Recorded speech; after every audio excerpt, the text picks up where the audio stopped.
c'est Viridiana, je suis très contente de vous retrouver aujourd'hui pour une nouvelle vidéo couture. Vous pouvez me retrouver sur Instagram avec le pseudo ViriOrGladeOfLife et j'ai aussi un site internet vogol.fr. Vous y retrouverez une partie de mes créations. Bien sûr, je suis toujours coach couture pour Urban Ferry, je réponds aux commentaires sous les formations.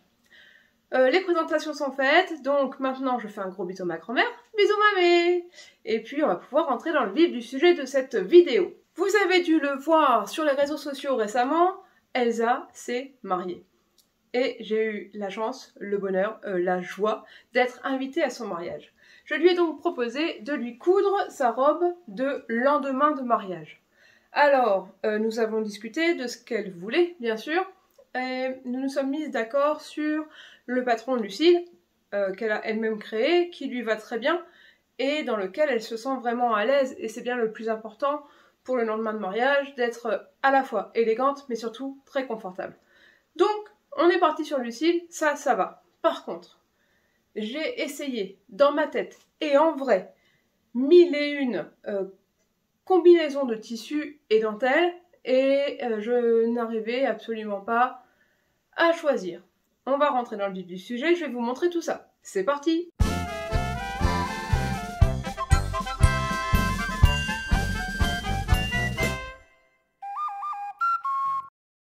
Donc voilà, pour coudre cette Lucille pour Elsa, j'ai d'abord cherché dans mes stocks ce que je pouvais avoir comme jersey qui irait à Elsa et que je pourrais associer à une de mes dentelles pour faire notamment les petits mancherons.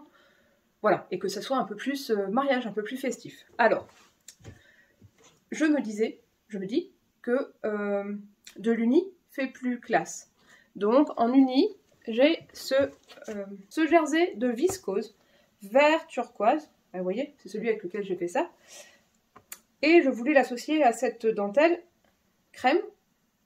Hop, ça peut aller, mais je suis pas sûre que le turquoise soit une couleur pour Elsa. Et puis cette dentelle, elle est trop tranchante par rapport au turquoise. J'ai bien deux autres dentelles vertes, mais qui sont pas du tout du même vert. Donc j'ai abandonné. Je me suis tournée vers ce jersey de viscose violet. Moi j'adore, et je pense que c'est une couleur qui va à Elsa. Seulement, même si j'y prête peu d'attention, il paraît que le violet, c'est la deuxième couleur du deuil. Donc je voudrais pas froisser Elsa ou froisser les membres de sa famille en lui proposant du violet, même associé à des mancherons roses. Ça pourrait peut-être être mal vu, donc j'ai abandonné aussi cette idée. Mais j'adore ce jersey de viscose, il est tellement doux. Il va falloir que j'en fasse quelque chose, hein. Mon troisième choix, toujours dans les unis et dans mon stock, c'était, hop, ce jersey de viscose, toujours. J'ai qu'un plus petit métrage, mais je pense que ça rentre quand même. Orange, je sais que le rouge, le jaune, le orange sont des couleurs qui vont à Elsa. Mais malgré tout, hop, associé à cette dentelle et cette petite bande de dentelle pour la bande d'encolure, je trouve que c'est un peu terne pour un mariage. C'est bien pour l'automne, mais peut-être pas pour un mariage au mois d'août, quoi. Bon, j'ai annulé cette option. Ensuite, je suis donc allée au magasin et j'ai trouvé un jersey bleu layette, bleu ciel, qu'Elsa porte parfois et ça lui va plutôt bien.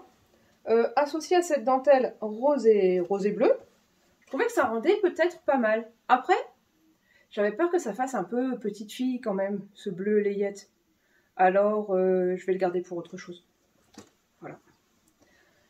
Finalement, toujours dans mon petit magasin local, mon petit dealer local, j'ai trouvé un jersey qui n'est pas uni.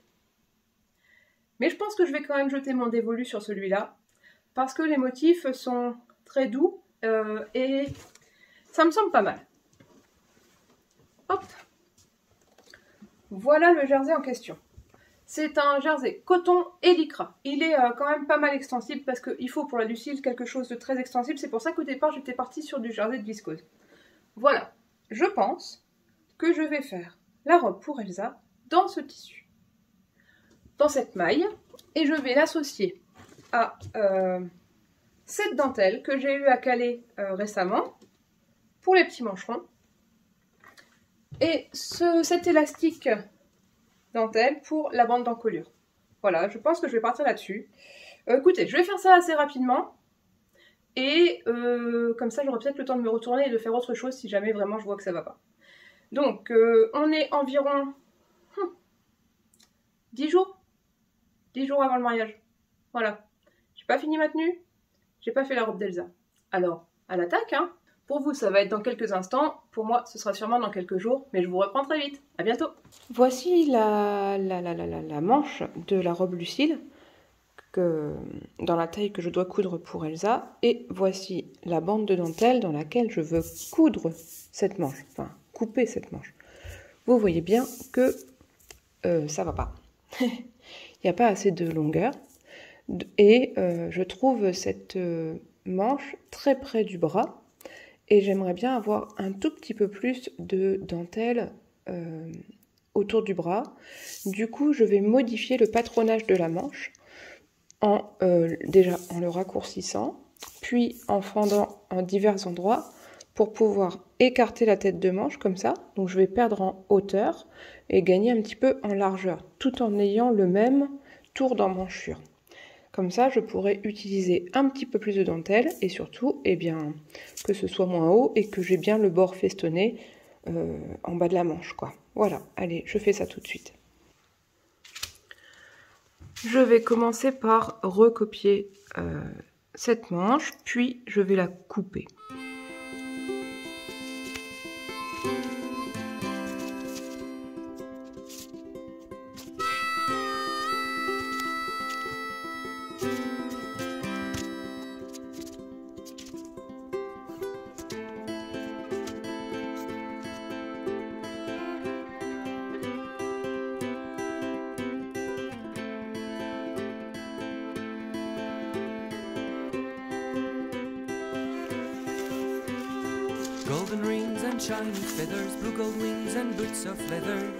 Maintenant que j'ai coupé la manche, enfin découpé une nouvelle manche, je vais pouvoir tracer quelques traits parallèles à ce droit fil et les couper quasiment jusqu'à la tête de manche là. Et comme ça, je vais pouvoir ouvrir mon patron. Here he felt like himself that day, giggling till he cried. So he runs the way he knows. So he runs the way he knows. Je retrace ici un droit fil. Je symbolise un droit fil. Voilà. Faire un peu plus fort. Et je vais dire que sur ce droit fil, je vais placer ma manche à 0,5 de chaque côté. Voilà. Au début, au centre, je ne vais pas trop écarter. C'est parti. Hop.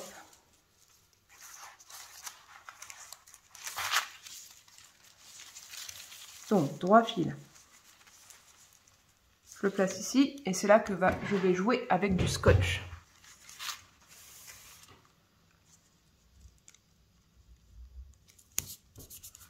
Mon droit fil sur mon droit fil et ici de chaque côté à 0,5, donc écarté d'1 centimètre.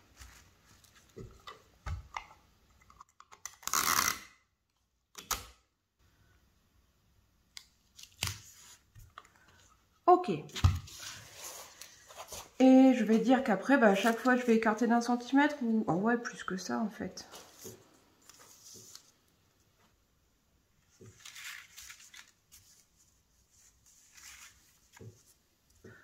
Si je veux qu'il y ait juste un mancheron, il faut que ça dépasse ici de 2 cm à tout casser. Hop. Donc, je peux redescendre encore. Voilà. Ça me paraît pas mal. Donc, vous voyez, là, ça va juste dépasser. Est-ce que vous voyez? Ouais, super. Hop. J'aurai environ 2 cm. Donc ça, c'est bien. Je vais scotcher là et ensuite, je vais répartir les intervalles ici.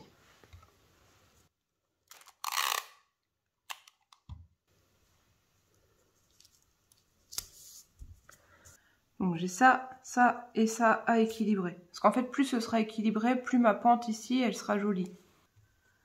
Ici j'ai presque 1 centimètre, ici j'ai presque 1 centimètre, ici j'ai un peu plus d'1 centimètre. Alors je vais essayer de décaler un petit peu celle-ci. Un petit peu, Viri, un petit peu.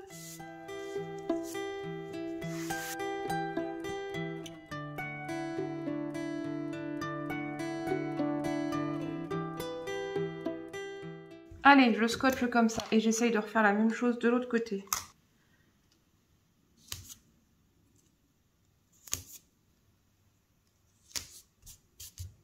La vidéo a été interrompue, mais donc voici ce que donne la nouvelle manche. Voilà.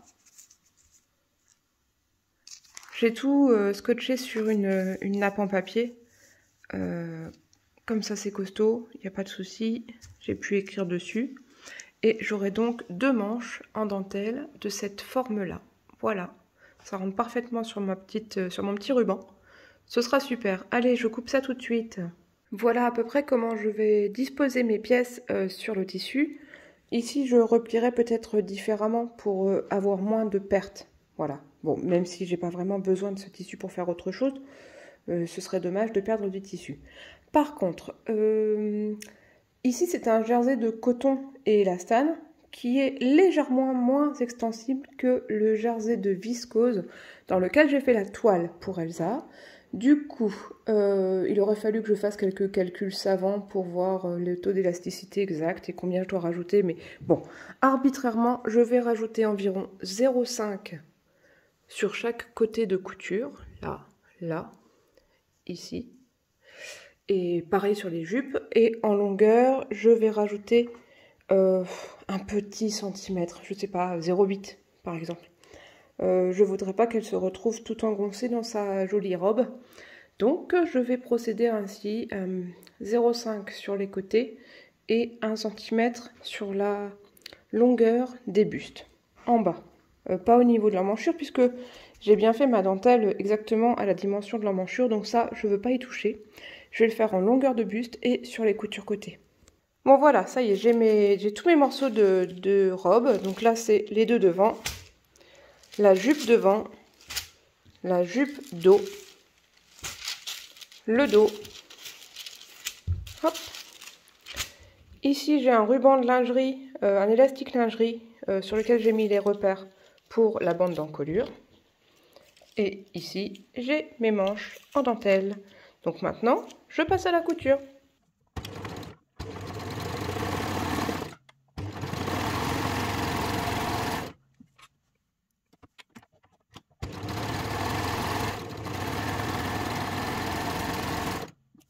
Je viens de coudre la première manche en dentelle et j'avoue que j'aime beaucoup le résultat. Je trouve ça trop beau. Allez, je fais la deuxième. Je suis hyper motivée là pour faire la robe aujourd'hui. C'est parti. Voilà, mes 2 manches en dentelle sont cousues. Vraiment, je suis ravie du résultat. Je m'attendais pas à quelque chose d'aussi joli. Enfin si, je m'y attendais, mais... Enfin, je l'espérais, voilà. Donc, je suis très contente d'avoir obtenu le résultat que j'espérais. Je vais tout de suite passer ma machine en recouvreuse parce que j'ai envie de faire les choses bien et je ne voudrais pas que la marge de couture revienne comme ça sous la dentelle. Donc, je vais faire un point de recouvrement sur les 2 épaules, là, sur les 2 emmanchures. Et je vais aussi faire un petit ourlet comme ça de 0,7 à la recouvreuse aussi.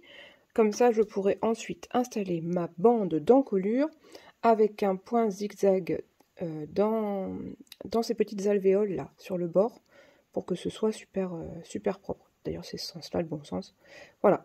Mais je ne peux pas le faire en un temps. Vous voyez, ce que je voudrais, c'est que ça soit posé sur l'encolure et non pas sous l'encolure.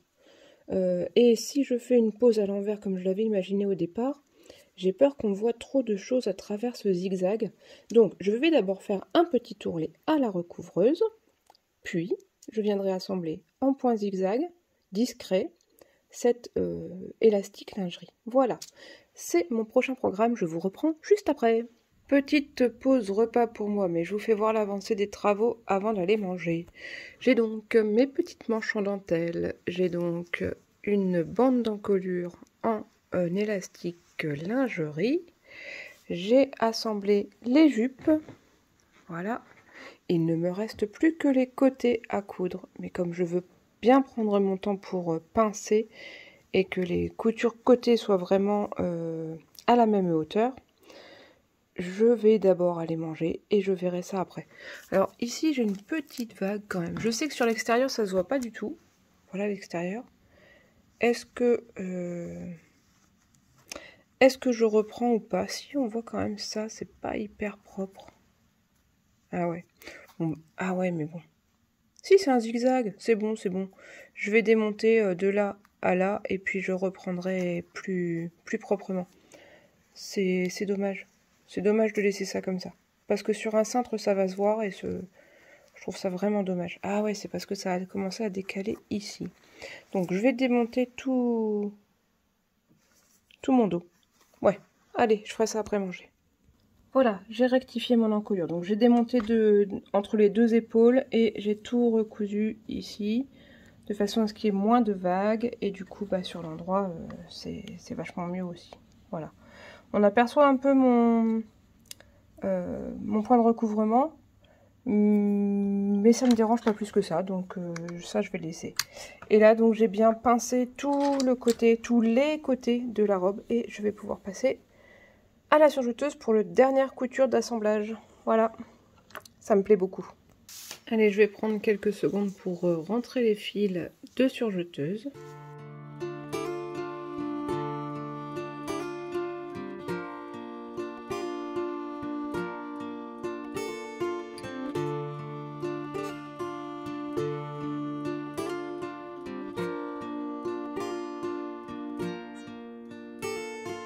Look at the way you have found the girl you love. Look at the way you have found the girl you love. Voilà donc la robe quasiment terminée. Il ne manque plus que l'ourlet en bas. Quoi ce fil? Ah, c'est rien. Il ne manque plus que l'ourlet en bas et puis la passer un petit peu à l'eau et je pourrais offrir cette robe. Je vous montre très vite comment faire l'ourlet, mais je pense que je vous ai déjà fait voir ça dans d'autres vidéos. Et puis on clôturera ici cette vidéo. Donc nous sommes à J-4 du mariage. On va préparer ensemble l'ourlet du bas de la robe pour Elsa. On est d'accord hein, que c'est pas sa robe de mariage, mais juste de lendemain de mariage. Donc, un ourlet bien préparé est un ourlet réussi. Je souhaite faire un ourlet de 2 cm. Conclusion. Comme je le dis toujours à mes élèves, on va tracer un trait à 4 cm du bord franc pour pouvoir faire un rempli avec un repère qui sera de 2 cm.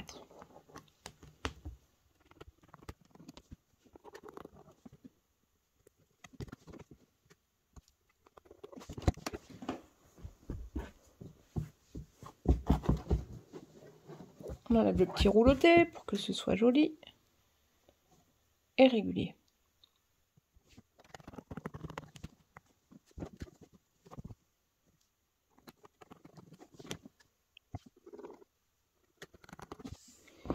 Et une dernière chose que je prépare, c'est les marges de couture. Je vais les entailler à 2 cm. Donc je coupe les boucleurs et un fil d'aiguille, mais surtout pas le deuxième. Comme ça, sur le bord, je peux mettre les marges en quinconce et ça fait moins de surépaisseur quand on passe sous la recouvreuse. Voilà, je fais ça de chaque côté.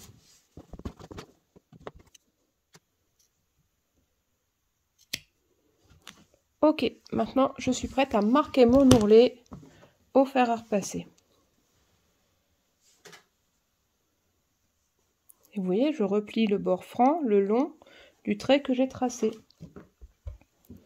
Alors je vais plaquer le fer et ne pas le glisser pour ne pas déformer le jersey.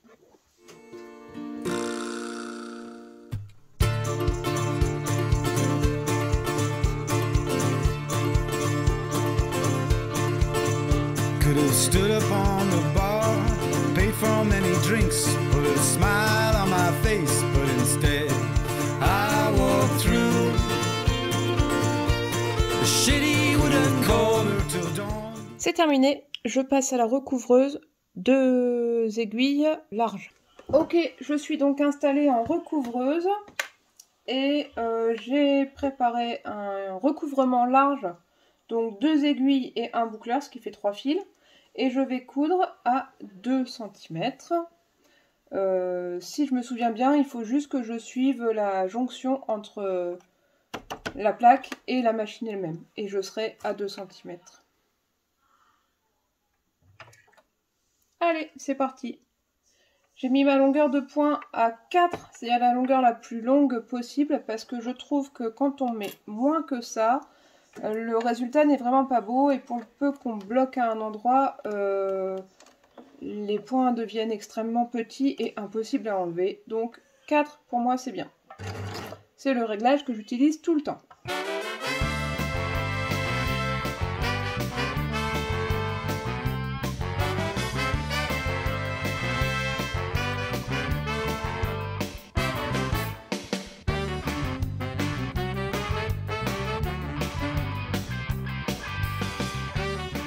Allez, ma petite astuce, j'arrive bientôt au démarrage de mon recouvrement. Je vais repasser ces 2 fils-là, les 2 fils d'aiguille, sur l'arrière de la couture, sur l'intérieur du vêtement. Ok? Pour ça, eh bien, je retourne le vêtement et je vais tirer sur les 2 petites boucles que je vois ici et ici. Pour ça, je prends mon découvite, ce sera le plus pratique. Voilà.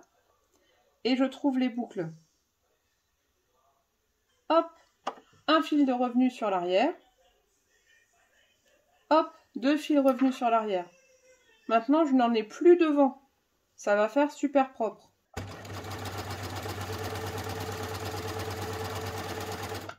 Je vais viser pour bien faire se superposer le début et la fin de couture sur 1 ou 2 points, pas plus. Sur le pied de la Gloria, il y a bien les traits, il y a plein de petits traits, il y en a 5. C'est exactement la position des 5 aiguilles. Donc je veux que la couture de gauche soit exactement en dessous du petit repère de gauche, et je veux que ma couture de droite soit en dessous du 3e repère. Et voilà, j'ai fait 2 points les uns sur les autres. Je lève les aiguilles. Je lève le pied de biche, et maintenant je vais donner un peu de mou au fil, je tire le tissu vers l'arrière, un peu de mou au fil, je tire vers l'arrière, un peu de mou au fil, je tire vers l'arrière. Encore une fois, hop, hop. Ensuite, je viens couper uniquement les 2 fils du dessus. J'espère que vous les voyez bien. Je les coupe, je tire un peu le tissu, et il ne me reste que le fil de chaînette à couper. Ainsi, les 6 fils se retrouvent sur l'envers du tissu. Comme ça, je n'aurai plus qu'à rentrer les fils dans le recouvrement. Et voilà ce que ça donne. Vous voyez, tout est bien au bord de l'ourlet.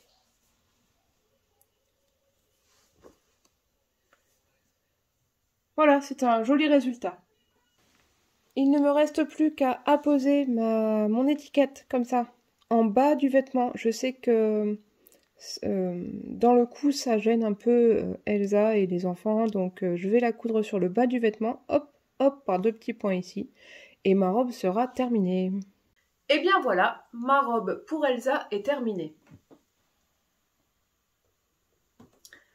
Voilà le résultat. Donc je vous rappelle que c'est la robe Lucille avec la jupe fourreau. C'est ce qu'avait choisi Elsa. Moi, j'ai choisi le tissu et les dentelles. J'espère que ça lui ira. J'espère que je l'ai assez agrandi du fait que c'est un jersey coton moins élastique que le jersey viscose dans lequel j'ai fait ma toile. Comme c'est la robe du lendemain de mariage, moi je ne serai pas présente. J'espère que j'arriverai quand même à avoir 1 ou 2 photos à vous incruster à la fin de la vidéo. Si vous avez aimé cette vidéo, mettez un petit pouce, abonnez-vous et surtout cliquez sur la petite cloche pour avoir les notifications de mes prochaines vidéos. J'espère que ça vous a plu, n'hésitez pas à me raconter tout ce que vous voulez dans les commentaires, j'adore vous lire et je réponds à tout le monde. En attendant, je vous fais des bisous et je vous dis à la semaine prochaine. Bye!